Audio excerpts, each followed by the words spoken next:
Muito boa tarde, pessoal! Este é o programa Metamorfose, o programa do Clube da Borboleta. Eu sou Fabiola Medeiros, fico com vocês até às 17 horas e 10 minutos, transmitindo aqui pela 91,3 FM, canal 522 da NET, na TV aberta 32.1 Tatiine, Rádio 79, além das nossas redes sociais. Nós estamos lá, fanpage do Grupo Tati, THATHI, e fanpage do Clube da Borboleta. Segue também a gente no Instagram, tem lá o Instagram do Grupo Tati, THATHI, e tem a fanpage do Clube da Borboleta, não é das Borboletas, você nunca vai achar das Borboletas, viu? Você também pode baixar o aplicativo do Grupo Tati lá na Play Store, na App Store, e você pode colocar no seu celular ou no seu tablet, e aí você parar de gastar a sua, como chama? Pacote de dados? Pacote de dados, exatamente. Bom. O papo de hoje é excelente, porque é uma coisa que o pessoal pergunta muito. Aliás, eu acho que é uma das coisas que mais se pergunta e mais se debate lá dentro do grupo, no Facebook do Clube da Borboleta, que é a questão da cirurgia bariátrica. Quem me segue e acompanha lá meu Instagram, vê que eu faço frequentes postagens a respeito de cirurgia bariátrica, que eu fiz em 27 de abril de 2016. E de lá pra cá eu venho administrando isso aí e encarei como uma mudança de vida, né? Depois que eu fiz, eu acabei encorajando algumas pessoas a fazer também. Pessoas que estavam ali na dúvida, faço, não faço. E a pessoa falou, não, deu Brasil lá, foi sucesso. Então eu vou correr atrás e vou fazer também. Para isso, eu trouxe duas pessoas que para mim aqui são importantes e são referências. Eu trouxe a Ká Vilela, que ela não é tão convidada assim, né, Ká? A Ká é de casa, a gente trabalha junto. E a Ká fez há 10 meses? Há 10 meses. A Ká também é fotógrafa, ela é coordenadora do Clube da Borboleta. E agora, há 10 meses, ela entrou nessa vibe. Nossa, você fez bem perto do Natal, não foi isso? Fiz dia 20 de novembro do ano passado. Caramba! Todo mundo falava assim, mas por que você marcou agora? Ah, gente, eu vou fazer, porque eu marquei, né? É que nem... Espera passar o Natal. Não. É uma decisão para começar 2020, 2019, né? Você fez 2018, né? Fiz 2018. Então você falou assim, eu vou começar 2019 já nos cascos. Exatamente, foi né? desse jeito. Eu falei assim, mas tem que fazer, se vai fazer, não vai ficar escolhendo data, vou esperar passar o Natal, vou esperar passar a Páscoa, não, vou fazer agora, pronto. Tá certo, tá Convênio certo. aprovou, vambora. É nóis. E também estamos recebendo o famoso cirurgião Márcio Ferracioli. É um prazer enorme ter o senhor aqui com a gente. Prazer todo meu. Muito bom. O Márcio Ferracioli é uma das pessoas que a gente vê mais indicações do serviço dele, né? Esses dias eu tava rodando um post lá, eu queria indicação de médico para fazer bariátrica. O Dr. Márcio e o doutor... O que fez... O Marziali, que eu fiz com o Dr. Marziali. Os dois que ganham lá. Que ganham em termos de indicação. De indicação. Né? Que coisa doida. Inclusive, gente, eu acabei descobrindo que o meu marido, o Dr. Eduardo Rebelo, é a pessoa que acaba fazendo alguns pré-operatórios pro Dr. Márcio, né? Olha lá, os dois acabam fazendo uma parceria. Na minha listinha lá de indicação, eu pulei o Dr. Eduardo e fui para outro. E o medo de tomar as catracadas do Dr. Eduardo. Exatamente. É porque é conhecido, né? Na verdade, eu tenho uma teoria pra isso. Meu filho, o mais novo, um dia ele chegou, eu tô com não sei o que no dente. Eu falei, vai lá no fulano. Ele falou, você tá louca? Eu vou virar o assunto do almoço de domingo? Que é muito... As coisas... Vou virar, depois aí o pessoal senta no almoço de domingo e vai falar de mim, do meu dente, para, né? Enfim, é bem isso. Bem isso, né? Bora, já ia ser legal, né? O Eduardo chegar lá contando, a Cá teve lá hoje. Bom, esse programa foi pensado especialmente para quem está acima do peso e está pensando em fazer uma cirurgia bariátrica, não sabe se é elegível ao procedimento ou por onde começar. O que você precisa saber sobre cirurgia bariátrica, quem pode fazer e qual o caminho a ser seguido. Quais são os mitos, quais são as verdades a respeito dessa decisão sua, né? Doutor Márcio, eu acho que ela nem tá a pergunta aqui, mas eu vou colocar ela agora. Eu ouvi uma pessoa dizer assim, eu fiz a cirurgia bariátrica para poder comer de tudo. Não, tá errado. Muito errado. Tipo, tudo existe errado. Isso? Eu fiz a cirurgia bariátrica para poder comer de tudo? Depende, se for do ponto de vista de escolhas, até poderia comer de tudo. Mas algumas coisas não são, vamos dizer assim, pode comer de tudo, mas algumas não são recomendáveis. em excesso. Tudo que é muito calórico, carboidrato, álcool, pode atrapalhar a perda de peso, mesmo no bariátrico. Obesidade é uma doença de caráter genético, né? Genético multifatorial. A obesidade ela tem como causa básica a genética. Os seus hábitos vão ser fatores agravantes, né? Por exemplo, você vai conviver com gente que tem hábitos péssimos e são magros, né? Você vai conviver com gente falo assim, que né? o primeiro grande erro de qualquer pessoa é se comparar. Isso mesmo. Né? Então, tipo, ela fica se comparando. Ai, mas aquela ali come de tudo e não engorda. Gente, isso é uma característica dela. Não, genética, não adianta você querer essa característica pra você. Essa né? é a confusão. É assim, geralmente o leigo, ele vincula você ser obeso a um mau hábito. Pô, geralmente sim. Todos nós temos hábitos que não são saudáveis. Açúcar, álcool, sedentarismo, são fatores ambientais, né, do seu dia a dia que podem contribuir para você ser obeso, mas a base é genética. A genética é conhecida. Eu acho que quem consulta comigo lá, eu mostro sempre, tem uma estatueta chamada Vênus de Willendorf, uma estatueta de uma mulher obesa que fica no Museu de História Natural de Viena. Ela foi encontrada em 1908 numa escavação arqueológica. É uma mulher obesa, seios grandes, bumbum grande, pernas grossas, uma mulher. Tem 25 mil anos essa estatueta, ou seja, um ambiente hostil, né? Idade da Pedra, uma mulher obesa. Tem pinturas de pessoas obesas no século, né, na Idade Média. Então a obesidade sempre existiu independente do ambiente. O que a tornou muito frequente no mundo moderno foram as mudanças de hábitos. Nós cada vez gastamos menos energia, né? Tudo automatizado, tudo simplificado, comida pronta, alimento processado. Então essa é a dificuldade isso vale para mim também, né, que eu tenho histórico familiar de obesidade também. Obesidade é uma base genética sua. O seu comportamento é que vai agravá-la, né? Se você tem um comportamento muito ruim, você vai ser muito obeso, né?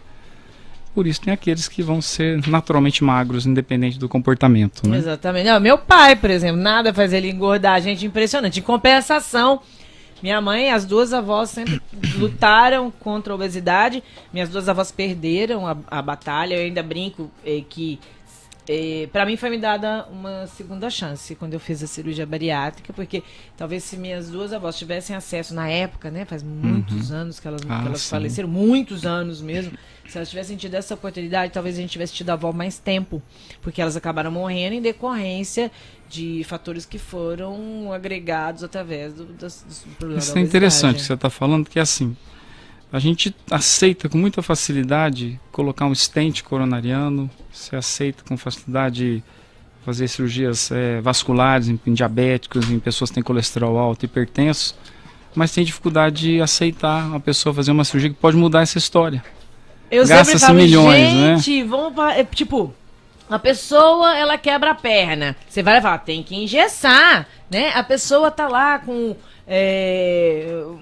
um problema, como o senhor disse, um problema na coronária, né? É caríssimo o tratamento. Exatamente. Né? Aí a pessoa tem que fazer. Vai lá, tem que colocar o câncer mesmo, né? Mas a pessoa está doente. O pessoal não entende que a obesidade é uma doença. Pra mim, o que mais me irrita é a pessoa fala assim, tá faltando vergonha na cara. Isso me irrita. Fico muito zangada. Nesse assunto aí de pode fazer o stent, pode fazer isso. Quando eu fiz a cirurgia, uma amiga que fez abdômen, né? Ela falou assim, por que as pessoas não julgam o meu abdômen e julgam você ter feito a bariátrica? Ela falou, não tem nem sentido. Né? Então, assim, a mulher pode colocar prótese, ela pode colocar, fazer abdômen, né? Pode fazer um monte de reparadora, mas a pessoa não pode fazer uma cirurgia que vai ser bom para a saúde dela. E o doido é que muita gente falava assim, mas você estava doente. Não, linda. Eu tinha comorbidades, a doença já estava instalada, né? As comorbidades, que são os outros problemas que foram acarretados pela obesidade, né? Esse aí foi só o agravante que culminou com a cirurgia. Mas eu já estava doente, a doença estava instalada. Tanto é que houve um afrouxamento na indicação, né? Hoje, recentemente, para o diabetes tipo 2, foi um efeito colateral da cirurgia controlar o diabetes tipo 2, para a maioria dos pacientes. Houve um afrouxamento, você pode operar com IMC de 30, obesidade grau 1. Né? Me perguntavam assim, mas você precisava? Você podia? Eu falei assim, Alice, eu tive 5 laudos, né? Eu podia. Né? É que o grande problema é isso. A grande maioria da população leiga, até alguns médicos mesmo, não encaram a obesidade como doença, e sim como um problema de comportamento, né, ou estético, enfim.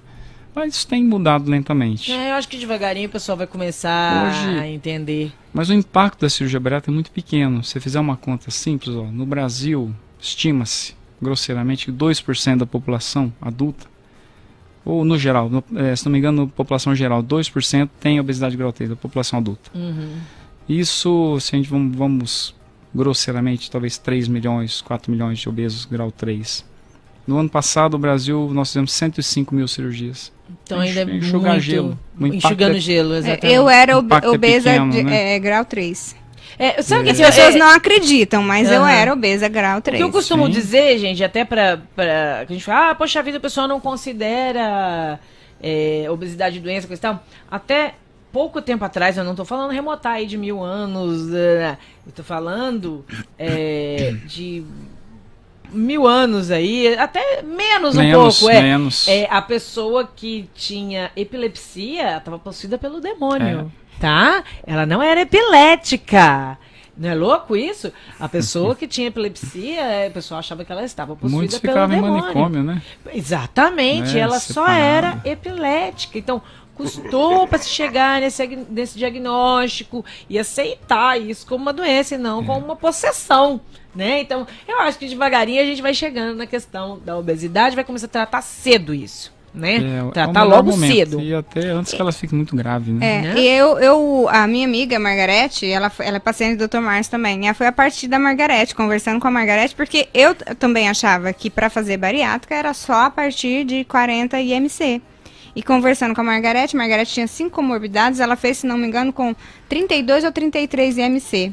É assim, a regra atual vale assim, acima de 40 de IMC, que é o peso dividido pela altura ao quadrado, sem doença, você tem direito legal. De 35 a 40, se você tiver algumas comorbidades. O Conselho Federal de Medicina tem uma lista bem ampla, mas para os convênios a ANS não abre tudo isso. São basicamente 4 comorbidades, que é a gordura no fígado, diabetes tipo 2, apneia do sono e hipertensão arterial. Alguns convênios são um pouco mais flexíveis, aceitam doenças ortopédicas, né? Mas basicamente é isso. Abaixo de 35, para o convênio ainda não vale, mas a lei brasileira já permite operar o diabetes tipo 2, que foi um efeito colateral acidental, né, que se observava. E olhando na história, porque a cirurgia bariátrica, na verdade, ela nasceu de uma cirurgia que era usada para tratar doenças do estômago, desde a década de 50, né, as gastrectomias. Quando você tirava um pedacinho do estômago para tratar uma pessoa de úlcera, um dos efeitos colaterais era deixar o estômago menor, esse paciente sarava da úlcera e perdia peso. Olha isso. Isso chamou a atenção de Foi um médicos. acidente, Né? Foi uma Como descoberta aí, outras né? coisas na medicina, de observar.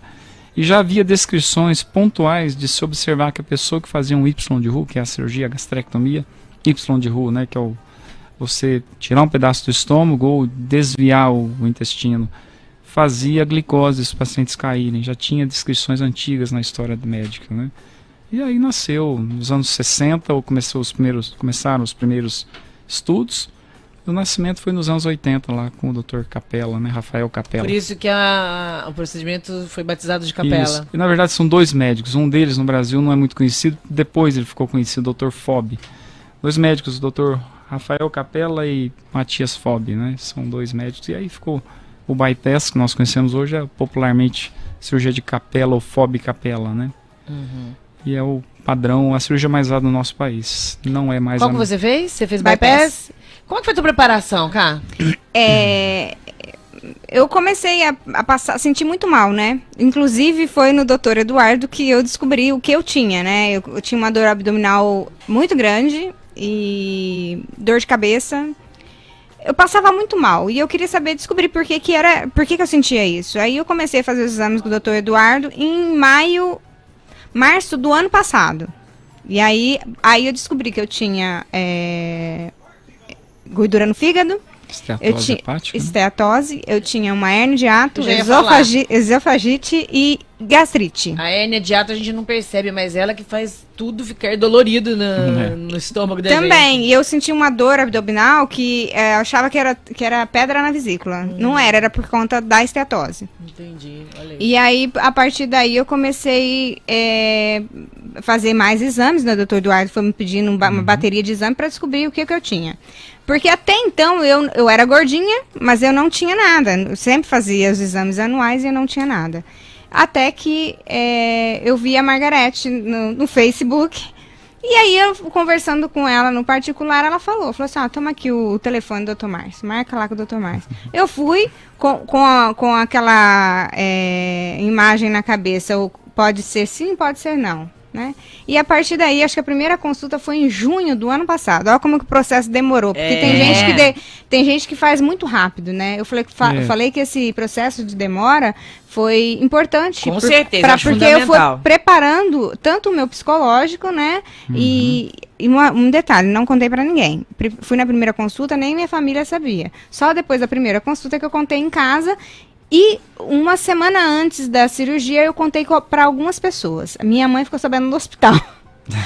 Por conta daquele pessimismo, né? Então, e aí foi assim que eu decidi fazer a bariátrica. Porque tem gente que já não recebe tinha muito bem a notícia, Não. né? De que você vai fazer a bariátrica, né? Palpiteiros de É. plantão. Aí, então eu fiquei ali, né? Bom, vamos preparar e vamos ver o que o convênio fala. Se o convênio aprovar, ok. Se o convênio não aprovar, paciência, né? E aí o convênio aprovou, inclusive eu estava aqui no programa, num dia no programa. Eu lembro disso, verdade. Eu estava aqui, tava nessa cadeira. Verdade. A gente estava para entrar no ar. E aí apareceu uma mensagem que a Unimed manda no SMS, né? Foi mesmo. E aí, na hora que passou aqui, o Chain estava passando aqui atrás, eu mostrei pra ela começou a gritar. Foi mesmo, que eu fiquei. Então, eu tava foi uma alegria. Ô, eu consigo mostrar essa fotinha aí? Assim, né? É o nosso antes e depois. Pera aí. Mas que burrinha a tal da Fabiola, olha. Pra cá, pra lá, pra lá, pra lá. Ó, esse é o antes e depois meu e da cá, ó. Vou mandar pra você aí, pra poder colocar. A primeira foto foi em 2016, né? Foi 2015. 2015. Vou mandar pro Yuki aqui pra ele colocar na tela ali. Eu já estava acima do peso, não tanto acima do peso, mas nesses 3 anos eu fui adquirindo. Cada ano eram 10 quilos. Né? A impressão é essa mesmo, que é 10 quilos por ano, viu? E aí, foi a melhor decisão que eu tomei na minha vida. Eu lembro que na primeira consulta com o Dr. Márcio, ele falou pra mim assim, ó, bariátrica não faz milagre. E é realmente isso. Todos os dias você... Uma ferramenta. Você abdicar de algumas coisas, de renunciar a alguma coisa. Cada escolha, uma renúncia. Exatamente. Né? Eu acabei de falar isso. Existem alguns alimentos que não caem bem. Graças a Deus, eu não tenho o famoso dumping. Existe um mito Eu tenho também eu falo que é para deixar minhas amigas felizes, eu tenho uma leve sonolência e uma leve moleza. Não tão quanto delas. Pode ser um dumping leve. Né? Então assim, não tenho nada que não posso mais tomar vinho, por exemplo, porque se eu cheirar ele eu já fico bêbada. Eu também. Nunca mais pus na boca depois que eu passei mal lindamente. Assim, depois da cirurgia, tá lá, tá na telinha. 6 meses, né? Eu dei um golinho no vinho. Eu falei assim, alguém vai precisar terminar a janta. Porque aí eu não consegui mais, nunca mais rápido. Olha lá, Cá, estamos na telinha da galera lá, ó. Eu e a Cá em 2015 e eu e a Cá em 2019, tá? Tem gente que viu a foto e confundiu nós duas. Muitas sempre fazem isso, né? Sempre, tipo, falaram assim, por que uma tá de óculos, e depois a outra. Nós trocamos. Nós trocamos a cor de cabelo, tá? Não, já voltei a ser loira, gente. O que acontece uma das coisas que eu me preparei foi a questão do cabelo. Como existe essa coisa que cai um pouco o cabelo, muitas pessoas perdem bastante cabelo, eu comecei 6 meses antes, eu tirei toda a química. Tipo, eu tenho mania de tingir o cabelo de loiro desde sempre, né? Então eu passei 1 ano Com o cabelo escuro e tal, salpicadinha de branco. Mas eu não tingi. Também. E eu cortei bem baixinho mesmo, que era pra dar força. Então, aquela foto de 2015 já era meu pré-operatório. Eu tava já... É verdade. Porque eu operei em abril, então isso aí deve ter sido fevereiro, provavelmente. Eu acho que você já tinha feito. Acho que Porque não, é hein? julho isso aí. Foi no meu Julho? aniversário. Não foi seu aniversário? Foi sim, foi na padaria, na Fiuza. Eita fé, então foi depois. Foi. É, Você nossa, já então já tinha feito. ido uns 20 quilos É. aí. Olha isso, é porque eu emagreci 54 quilos ao decorrer de um ano. Bela perda. Então foi abril, maio, junho e julho, então já tinha ido uns 20 quilos mesmo É. aí, viu, nessa foto. Já, olha, então quer dizer que eu tava mais gordinha ainda. Era, Gente, a gente tem que chamar intervalo? Temos que chamar um rápido intervalo, você não saia daí. Já já eu tô de volta, tirando mais dúvidas, mitos e verdades a respeito da cirurgia bariátrica. Não sai daí. Continue no Grupo Tati de Comunicação. Programa Metamorfose volta já. A Revide Anciene traz para Ribeirão Preto o médico Drauzio Varela. Drauzio fará a palestra Envelhecimento com Qualidade de Vida, no dia 7 de outubro, às 7h30 da noite, no Teatro Pedro II. Participe e saiba como aproveitar a vida com saúde e bem-estar. Informações sobre os ingressos pelos telefones 16 3602 5200 ou 99162 1590. Revide Anciene, a revista para quem vive o melhor do seu próprio tempo. A construtora Pereira Alvim convida você para conhecer seu mais novo projeto, Residencial Alto do Vale. Residencial fechado com casas prontas para morar, lazer completo e localização privilegiada, a 5 minutos dos principais shoppings e escolas da cidade. Ideal para quem procura qualidade de vida e ótima oportunidade para quem quer investir. Visite a casa modelo no local. Residencial Alto do Vale. Viva além das suas expectativas. Qual é o seu plano de vida? A gente acredita que devia ser mais abraços, mais tempo para você, mais choro de riso, mais lágrimas de alegria. Agora, para ter mais saúde, deixe com a gente. São Francisco Mais Saúde, o maior centro integrado de saúde de Ribeirão Preto. Aqui você é o centro de tudo e tem tudo o que precisa em um só lugar. São Francisco, planos de vida com mais saúde. Você está no programa Metamorfose, no Grupo Tati de Comunicação. Estamos de volta! Este é o programa Metamorfose, o programa do Clube da Borboleta. Eu sou Fabíola Medeiros, fico com vocês aqui até as 17h10. Papo de hoje, estamos falando um pouquinho sobre cirurgia bariátrica, o campeão de dúvidas lá no Clube da Borboleta. Qual é a sua dúvida? Nós vamos falar um pouquinho aqui com uma pessoa que operou e com o médico, criador e criatura. Né? Estão aqui agora. Eu fiz a cirurgia há 3 anos e meio. Eu dou sempre relatos a respeito de como me preparei, como foi o durante, como foi o pós, como tem sido a minha vida, as minhas limitações, os resultados positivos, os negativos. Eu não consigo ver um ponto negativo nisso. Um compensa o outro. Né? Não consigo. Você não pode mais comer de tudo. Mas É você engraçado. precisava comer aquilo? É engraçado que todo mundo, a maioria sofre muito com o primeiro mês, né? Eu não sofri Nem nada. eu. Não sofri. Não sofri nada. Nenhum momento me bateu aquela coisa de, olha o que eu fui fazer. Eu acho que eu me preparei tanto, então eu falava assim, bom, estou na dieta líquida. Beleza, aí eu fui contando os dias. Tipo, Não contei, porque aí eu já sou, nada, eu sou acho doido. divertido. Você falou pra mim, né? eu acho Vai divertido. contando. Eu fui contando, tipo, cheguei, meta, sabe? Tipo, bati a meta, eu precisava ir de X dias, 15 dias de dieta líquida. Venci. Aí, tipo, vou na pastosa agora. Venci. Então, tipo, foram conquistas, dia após dia de conquista pra mim, sabe? E teve gente que falou, olha lá, eu sofro. E eu, inclusive, fiquei esperando o momento de, vamos descobrir o que eu posso comer e o que eu não posso, como é que eu vou passar mal. Aí, tipo, passei mal, ok, entendi, isso não é mais pra pôr na boca, ok. Qual é a necessidade de eu pôr essa bagaça na boca? Não tem necessidade. Tipo, pra que, gente, que eu não me satisfazia de comer um brigadeiro, de comer uma bandeja de brigadeiro. Hoje em dia eu vou lá, pega... Eu faço a opção, né? Opção. Ou é bolo ou é brigadeiro. Se eu comer um Exatamente, brigadeiro, eu não como bolo. E eu não Fazer morri troca. por causa disso. Tipo, vai muito bem. Mas eu acho que essa preparação psicológica foi muito importante. Muito importante para entender essas compensações. Ou isso ou aquilo. Os dois não dá. Aliás, era por isso que eu tinha engordado. Né? Porque eu não aceitava o ou isso ou aquilo. Eu queria tudo, né? Bom, tem umas perguntinhas que a Eliane, Regina e a Jaciara prepararam pra nós aqui.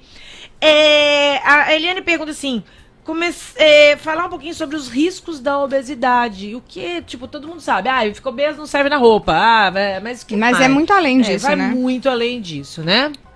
A obesidade ela não é uma doença por si só, e as doenças associadas são chamadas de comorbidades, né, que você já citou aí. Pegando das mais simples, mais leves para as mais graves, vamos dizer que a esteatose hepática é uma doença silenciosa. A esteatose hepática é o acúmulo de gordura no fígado, que lentamente pode machucar seu fígado, e como as hepatites são doenças que estão sendo aos poucos controladas, né, a hepatite B, por exemplo, com vacina, a hepatite C tem tratamentos muito eficientes atualmente.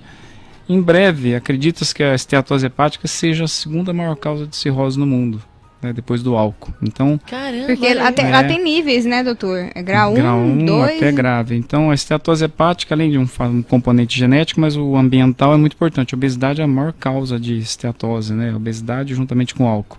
Então, a esteatose é uma comorbidade, as doenças articulares, né? O obeso tem dores, joelho, quadril, coluna, a hipertensão arterial, a apneia do sono, diabetes tipo 2. Essa apneia do sono foi cruel comigo, viu? Alguns tipos de câncer são mais frequentes no obeso. Por exemplo, reto, intestino grosso, mama.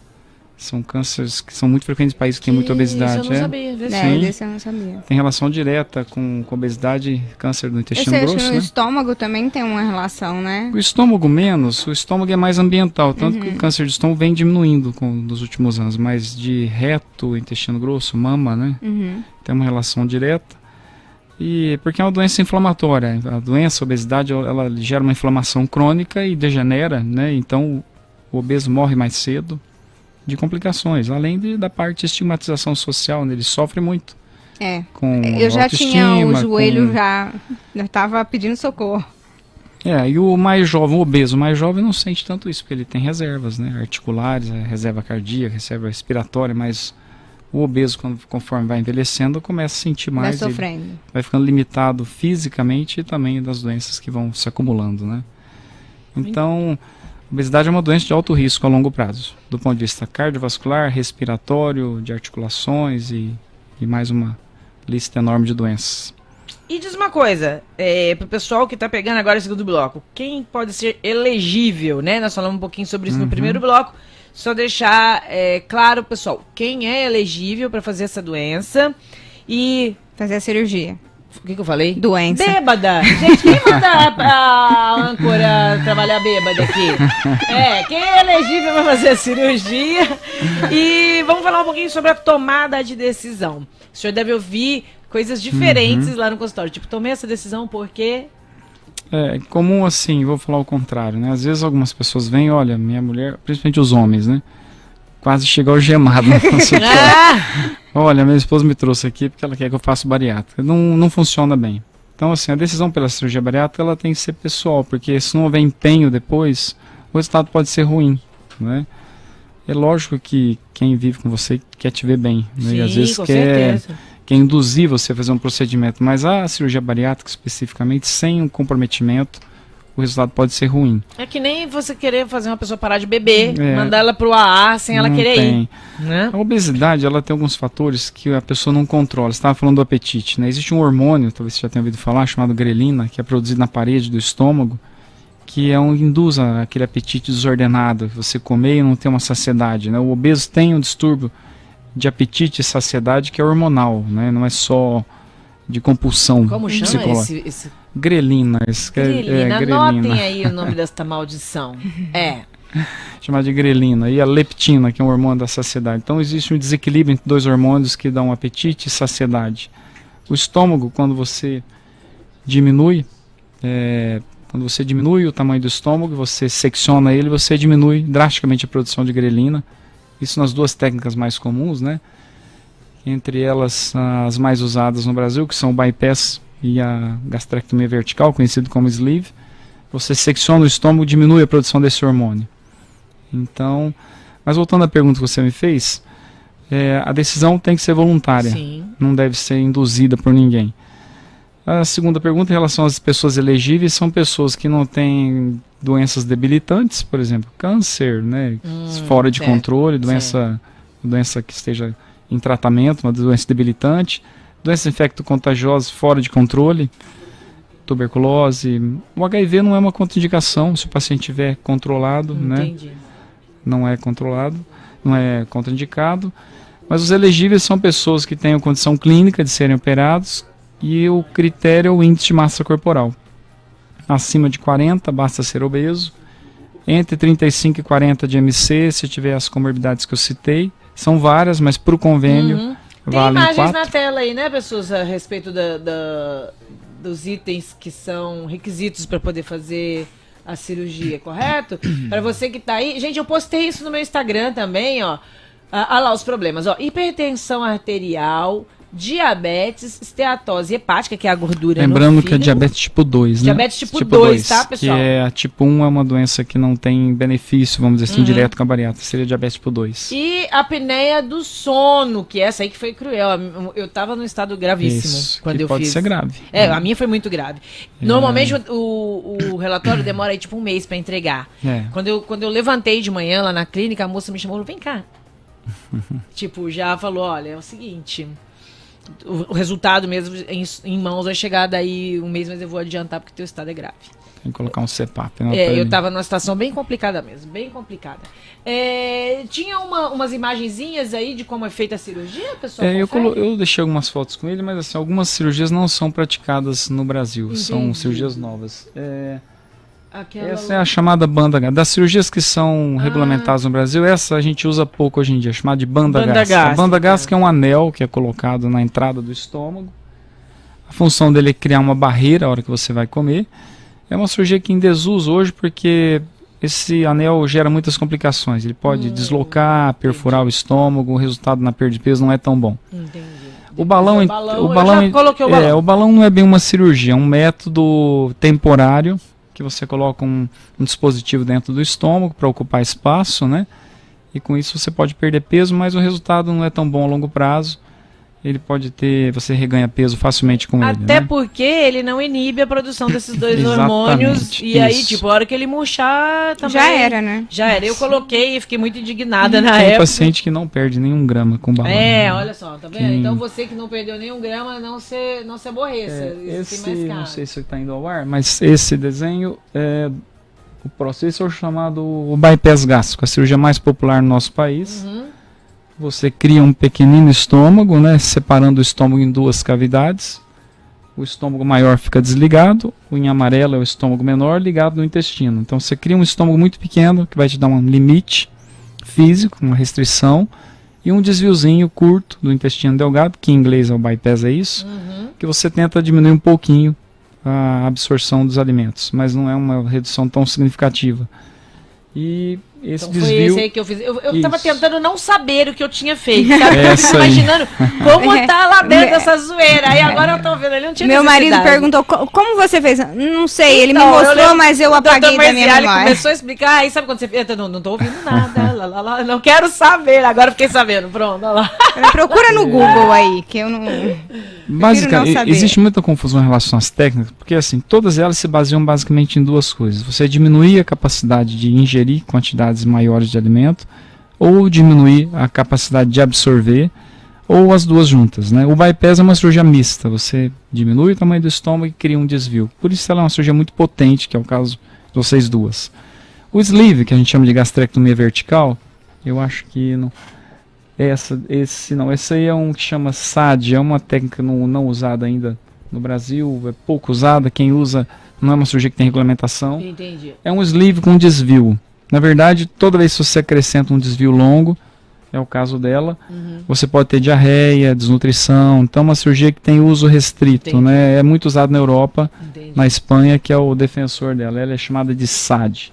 Certo. Ele faz um sleeve, tira um pedaço do estômago, cria um estômago tubular menor e cria uma emenda lá no finalzinho do intestino, fazendo um grande desvio. A SAD não é uma cirurgia regulamentada no nosso país ainda, Entendi. é uma cirurgia experimental, Entendi. que é usada na Espanha, alguns países da Europa, mas ela tem ganho espaço quando o sleeve falha, você pode transformar num SAD, que é criar uma É uma anastomose. segunda chance aí? Tipo, é uma segunda Melo, chance, mas não tem regulamentação ainda legal no essa nosso galera país. que votou em engordar, dá pra partir pra uma segunda... Então, essa é a maior discussão talvez hoje, que a cirurgia bariátrica atingiu uma maturidade muito grande, nós temos aí de Brasil 30 anos Eu de tenho cirurgia amigos que bariátrica, fizeram né? há 30 anos, Ela, exatamente. ela começou, na verdade, ela começou a ser usada, o bypass, na década de 80, chegou no Brasil no final dos anos 80, mas ela ganhou força nos anos 90. Justamente. A regulamentação foi em 2000, 2001, né? Na verdade, não tem nem 20 anos de regulamentação mesmo, mas ela tem sido usada há uns 30 anos. Todas as técnicas convergiram basicamente para duas, né? Então, a primeira cirurgia, por exemplo, da Unimed, eu fiz em 2001, foi com uma liminar, né? Foi Exatamente, ó, essa amiga minha fez em 97 com uma liminar. exatamente. Olha Com a isso. Ribeirão Preto marcou a primeira cirurgia, eu lembro que é uma paciente minha, foi em abril de 2001, e foi com uma liminar. Mas ela já existia há tempos, a cirurgia, e foi uma briga muito grande, né? Que no Brasil tudo é meio lento, né? Por questões aí financeiras, é uma cirurgia cara ainda hoje. Mas hoje o mundo convergiu para duas técnicas. Basicamente no mundo se usa muito bypass e sleeve, porque são cirurgias que a distância entre segurança e eficiência não é muito longe. Você pode ter uma cirurgia extremamente segura, mas pouco eficiente. Por exemplo, a banda. Uma cirurgia extremamente eficiente, mas pouco segura. Uma que eu não falei, mas é chamada de switch duodenal. É uma cirurgia que você cria um desvio muito longo, você interfere muito na absorção. Quando você interfere muito na absorção dos alimentos, você gera desnutrição, anemia, um monte de outros efeitos colaterais. Quando você interfere só na restrição, o paciente consegue burlar às vezes com açúcar, com álcool, né? Então, a grande discussão atual, assim, o mundo convergiu para duas cirurgias, basicamente, é o que se faz no mundo, bypass e sleeve. Eu tive num simpósio recentemente nos Estados Unidos, e lá é o país que mais faz no mundo, né? Nós somos o segundo. Mas lá, basicamente, eles fazem hoje muito sleeve porque o conceito deles é diferente. Operou, não emagreceu, o problema não é do médico, é do paciente. Eles têm uma visão mais seca do... No Brasil, o latino é diferente, a gente tem um vínculo mais próximo do paciente, a gente se preocupa com o resultado, né? Então, basicamente, as duas cirurgias que são hoje muito usadas no mundo e no Brasil é o bypass ou o sleeve. Quando falha, a discussão é essa. É a cirurgia ou é o paciente? Ou as duas coisas, né? Se a cirurgia foi feita tecnicamente bem, por um profissional bem treinado, e o paciente tem um mínimo de entendimento, o resultado costuma ser muito bom. Está aqui diante de vocês duas, né? Mas Coraçãozinho. geralmente, né, vocês vão conviver com gente que falhou. Se você ficar por perto, você vai perceber que ele tem problemas, geralmente com 3 pontos principais: álcool, que é altamente energético, fácil de ingerir, carboidrato, açúcar e sedentarismo, né? É difícil mexer nisso. Quem gosta de beber, se tirar a bebida dele, ou a mulher que gosta muito do açúcar, o chocolate, ela... Então, assim, geralmente é comportamental a falha, né? A falha técnica, se o médico for bem treinado, é difícil de fazer uma cirurgia, vamos dizer assim, tecnicamente ruim, né? Não é tão comum um médico bem treinado, mas geralmente a falha é comportamental. E você tentar fazer uma emenda, né, você não vai ter bom resultado na maioria das vezes. Uma segunda tentativa de modificar a técnica, com exceção dessa que eu falei, que você aumenta o desvio, mas você aumenta as comorbidades também. Esse paciente vai ter diarreia, você vai ter desnutrição, vai ter anemia, né? Então tem muitas alternativas para quem falhou. Tenta-se, às vezes, vocês vão escutar aí fazer o plasma de argônio. Vai Já lá ouvi e... falar o que é isso. A Dani fez, né? fez. Pode funcionar temporariamente. É você provocar uma cauterização na boquinha do estômago, tentando criar uma dificuldade. Mas a gente sabe que o estômago é um músculo. Ele, com o tempo, ele ganha elasticidade de novo, né? E aí outras tentam se fazer plicaturas, dando pontos, mas a gente volta a cair no mesmo problema. Geralmente o paciente que reganha peso não é só questão do tamanho do estômago, do desvio, é comportamental, né? Trabalhar primeiro, acho que a assistência ao comportamento dele, né? Não estou generalizando, mas Sim, de modo, grosso modo, o reganho tem uma relação muito grande com o comportamento, né? A genética, ela vai estar para sempre, né? A gente já tem um ponto disso, né? Porque nenhuma das duas era bebia, né? Eu É. não tinha o hábito de beber. Não, eu sempre fui socialmente, eu acho que nem isso. Acho que nem isso, Porque né? eu nunca consegui tomar uma lata de cerveja, por exemplo, por inteiro. É. Nem Faz antes da diferença. cirurgia. Faz Faz diferença. diferença. Boa parte dos amigos meus que tiveram ganho de peso novamente, de alguma forma não consegue ficar numa latinha de cerveja. não Tem que fica. tomar 2 fardinhos, por exemplo, entendeu? Só que isso não é eventual. É eu faço frequente. isso, é muito frequente, bem frequente mesmo. Então aí complica um pouquinho. É um perigo, né? Tem fazendo a pergunta, é mito ou é verdade que pós-bariátrica a pessoa pode virar alcoólatra? Então, isso tem um estudo recente americano mostrando o seguinte, aparentemente os pacientes que operam, isso nesse simpósio eu vi, tem realmente uma tendência a ingerir mais álcool. A diferença é que assim, no paciente não operado, o álcool, você ingere uma quantidade maior de álcool, o estômago retém parcialmente e ele vai liberando aos poucos para o intestino. Você, vamos dizer, embebeda mais lentamente quando você não é operado.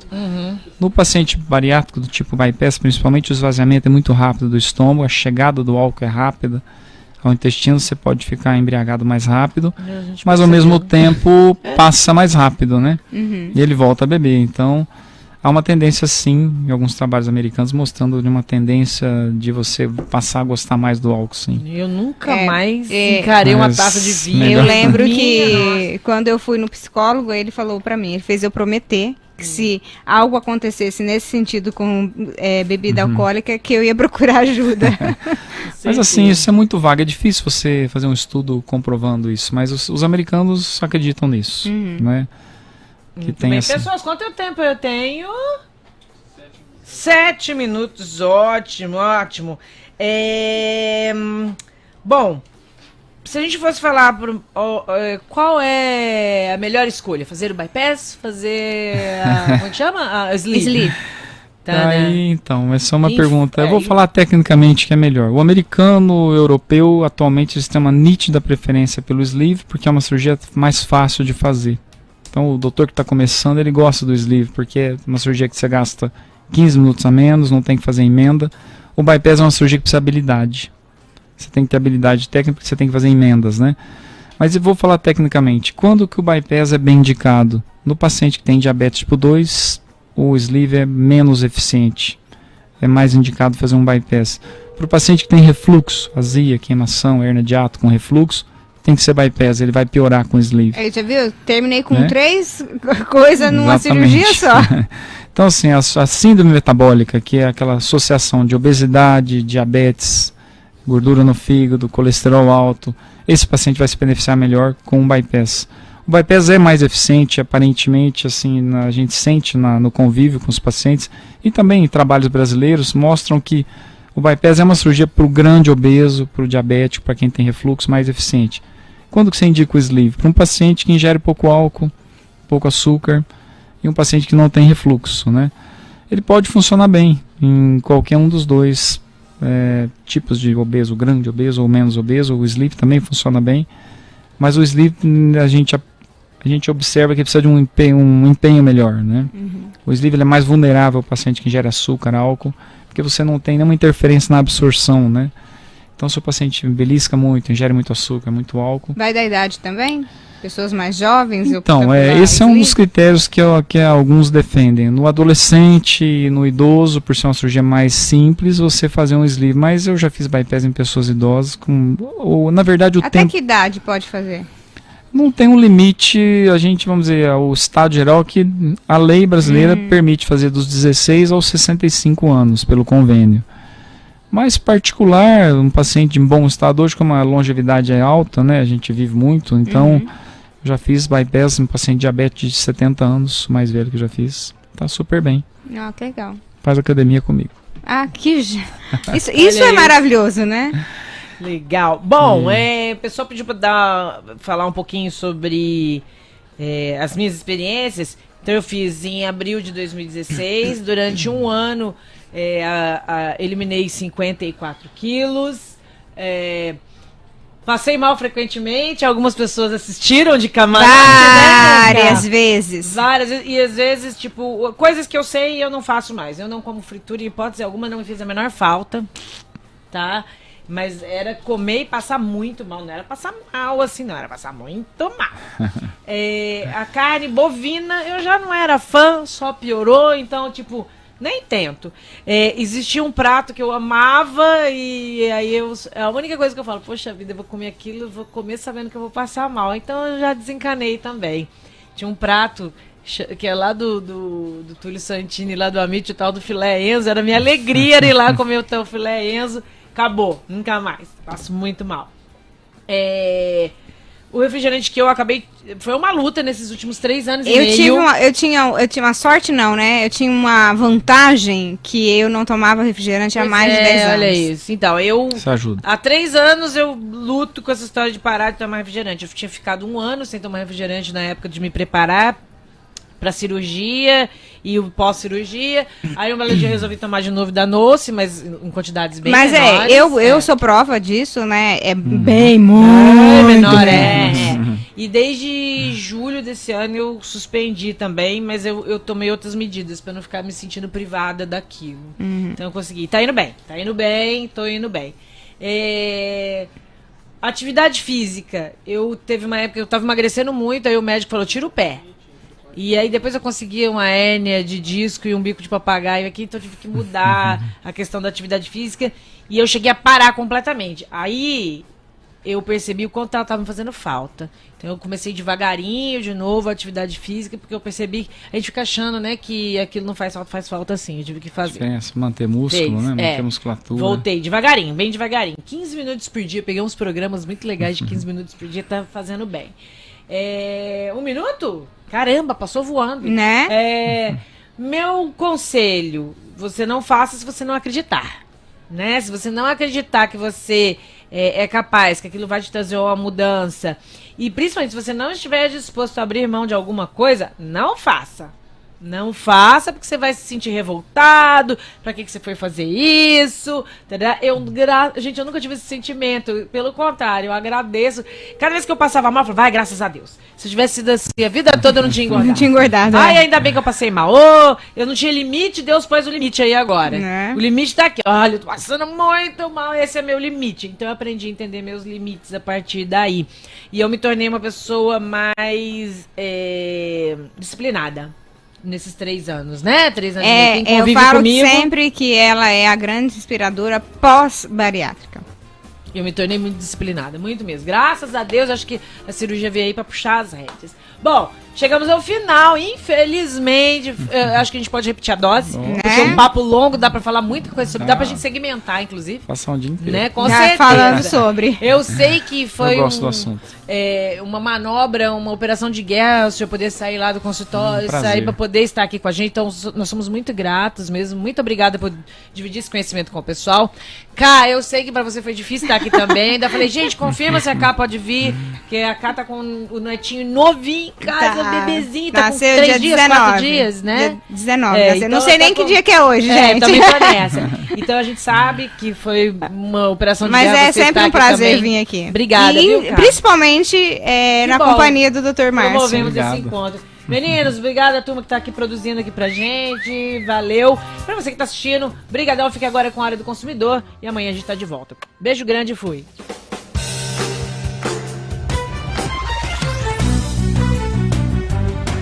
Maratona da Informação.